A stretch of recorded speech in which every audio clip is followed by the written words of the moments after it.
Yeah, thanks for having me. So I'll try to be quick.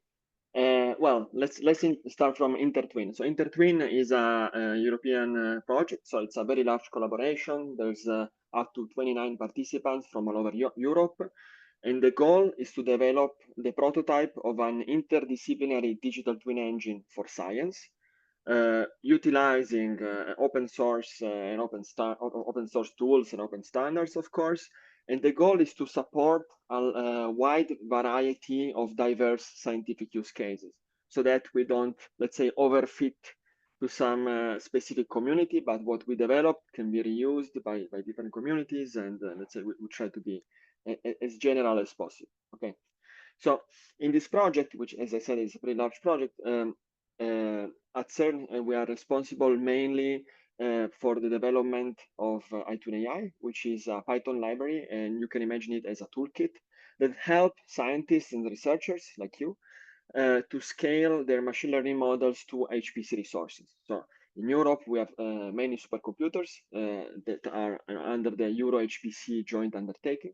So you can apply for HPC resources, but then once you get these resources, how can you actually exploit them? Okay, so I mean, I'll go really quickly.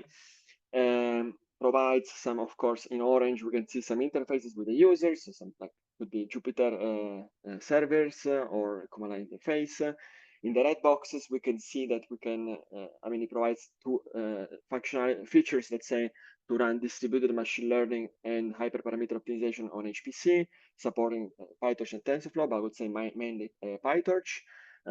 Allows to track your the progress of your machine learning workflows, tracking both provenance and storing machine learning models in a registry via MLflow, and also allows, I mean, in this case, it can packaged into a container that also contains libraries and tools to access cloud and HPC resources. Uh, so far, we've been running our experiments on two European supercomputers, so Jülich and Vega, Jülich in Germany and Vega in Slovenia. But let's delve into the functionalities of this toolkit. So first of all, we noticed that it's not so uncommon to have like monolithic scripts that are hard to maintain and not very modular.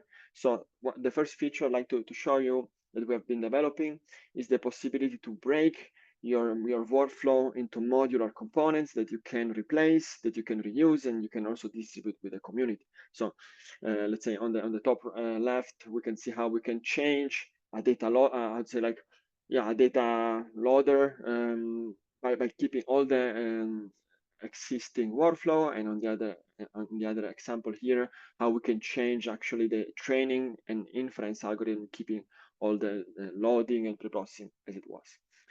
Another key feature, probably the most important one, is as I was talking about distributed training. So here we can see a plot in which we demonstrated the scaling up to 512 GPUs on Jülich supercomputer, and where we also studied what is the overhead that we are introducing, and it's pretty low, I would say negligible. On the right, I think you're familiar with hyperparameter optimization. So we can all, let's say, one of our tasks is to run hyperparameter optimization on multiple nodes on HPC centers, so that you can run in parallel multiple trials and try more hyperparameters and optimize your model further. The last feature I wanted to cover is the possibility to integrate with existing logging frameworks, such as MLflow, Watson Basis, and TensorBoard. I think all of you know them, plus the YProf for ML, which is let's say, provenance logger, okay, which allows you to track all the information about your system and GPU utilization, GPU power consumption, and so on and so forth. Moreover, I have no time to show it today, but through MLflow, we also deployed a, let's say, machine learning model registry, so where you can store your models and version them, and reuse them. So I want to go over quickly the use cases that we have in Intertwin. So we have, as I said, very diverse sciences, both from climate research and physics. So climate research, you can see the upper half of this, let's say, wheel.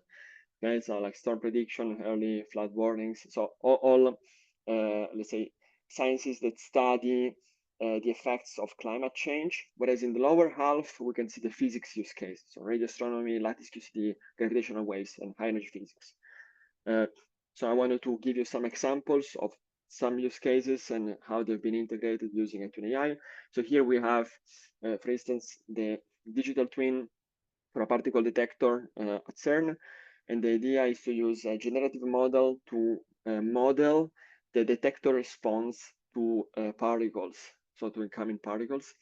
And the reason is, to prototype new detectors, so also to simulate its response in some, let's say, corner cases or some specific conditions.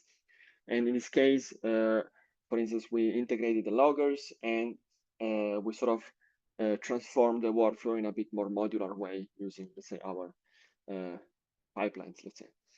A second physics use case comes from Virgo. So Virgo, actually from INFN, and where they're using the Virgo interferometer to detect gravitational waves. Again, here, the goal is to use generative models, and then the generative models are used to model the noise, because there's basically a main channel, so the detector channel, the strain channel, plus some auxiliary channels that are there just to detect the noise in order to then subtract it from the main channel. Okay, so when we're able to subtract the noise detected by the auxiliary channels, then we can sort of make emerge the actual gravitational wave trace. And yeah, so that's basically, and let me show you some plots. So we took this generative model, and we starting from the left, right. So on the left, we have a plot showing the scalability of this model from 4 to 16 GPUs using different distributed strategies. In the middle, we have two bar plots in which we study the effects of distribution on HPC resources. So the top one, in the top one, we study the effect of collective communication. So in an MPI job, in a like distributed machine learning job, you have different multiple workers, and they need to communicate. So when a model distributes well, there's low communication overhead. And so we can study that, we can profile and try to optimize the model to scale better and to better exploit HPC resources. Whereas in the lower bar plot, we can actually study the GPU energy consumption. Whereas on the far right, you can see an example of hyperparameter tuning done with RayTune. So RayTune, again, it can be run on multiple nodes, utilizing multiple GPUs. And here we can see that the validation losses, some of them are truncated. And that's not a mistake, but that's intentional. And the reason is because RayTune can actually optimize the tuning process by stopping early all the trials that are not promising enough. So as you can see, only the ones with lower losses were executed till the end. Yeah. We have also, as I said, climate research use cases. So, in this case, the goal is to optimize state-of-the-art hydrological models using AI-based surrogate models. So to keep it short, we have some climate variables, and which are fed both, for instance, in the surrogate model training, which are fed both to a numerical model and a machine learning model. And then the surrogate model is trained to emulate as close as possible the numerical model, and that's in the pre-training phase. Then we have other steps, but I won't cover unless you're interested and you want to know more, because then I wanted to show you other plots. So also for this model, we studied its scalability. Again, from 4 to 16 GPUs. We could also scale more, but anyway, this is like a preliminary result. And in this case, I'm actually showing you the absolute time. So the question here is, if we double the amount of GPUs, will the time actually become 1/2? If we take 4 times as much as GPUs? Will the time be 1/4? If yes, then we're scaling linearly, which is good. If no, then probably we're scaling a bit more worse. Okay, so that's what we're actually interested in knowing. Going on the right, again, we see the same plots as before. So as we can see, the model here is different. For instance, this is a recurrent neural network. Thank you. Yeah, and then so this is a recurrent neural network, so it distributes a bit worse. So as you can see, there's more communication overhead, and so we can have different profiling and insights. Okay. And here on the bottom, as before, we can see a plot on hyperparameter optimization. Last use case is I wanted to show you today. Is not the last one, but the last I wanted to show is about fire risk, fire risk map generation and let's say wildfire prediction using satellite images. Also, this is a digital twin use case from InterTwin, and we're also collaborating from people from CMCC to integrate this model into InterTwin AI. So that's it.